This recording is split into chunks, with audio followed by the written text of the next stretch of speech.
The Scorpio Ascendant is one of the most fascinating charts there is. Just like the Aries Ascendant, the Scorpio Ascendant is also ruled by the planet Mars, the commander and the general of the kingdom, the protector of the king and the queen, the sun and the moon. So obviously the sun and the moon will also be very auspicious in this chart, ruling the 9th house and the 10th house. The connection of Mars with these luminaries creates a Raja Yoga. Of course, if the planets are all well placed and in great dignity. Mars also becomes the 6th lord at Dhana house, although Mars is the chart ruler, so this house is empowered also. The lord of the 1st house is always an auspicious energy.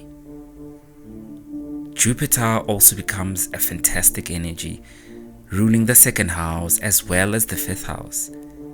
Jupiter also being the Karaka of these two houses, so the auspiciousness is compounded. The values, the family, and the stored assets will be blessed. The 5th house of children or creations will be quite prominent. Jupiter alone will be able to provide these manifestations. So again we see the group of the Sun, the Moon, Mars and Jupiter for the Scorpio Ascendant being fantastic planets. And of course a combination of these planets will create positive manifestations. Raja Yogas and Dhana Yogas will also be formed. Saturn is a neutral energy, ruling the 3rd house and the 4th house. This can show a development of a specific skill which will be required for a long time, developed over a long period. Researchability is also seen from the 3rd house and 4th house connection. The 3rd house of skill and the 4th house of the inner self and the private environment.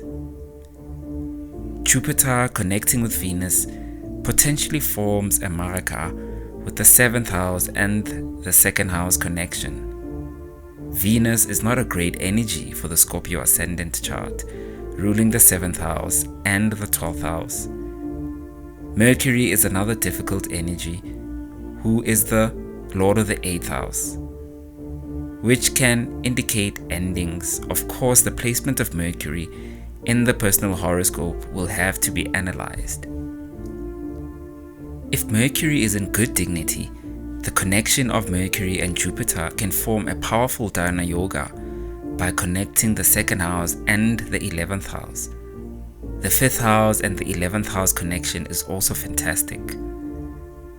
Mercury being the 8th lord and Jupiter being the 5th lord can show large amounts of money gaining from spouse or other people's resources, like the stock market indicated by the 8th house. This combination can also provide the soul with secret knowledge just by the 5th house and the 8th house connection. The group of Venus, Mercury and Saturn do not perform very brilliantly for the Scorpio Ascendant chart. The lunar nodes provide a fascinating insight. They influence the 1st house, the 4th house, the 5th house, as well as the 11th house. These houses provide much growth and potential. Of course, the lunar nodes will have to be in good dignity also. Although, in whichever axis they lie, they will show the major karma of the soul.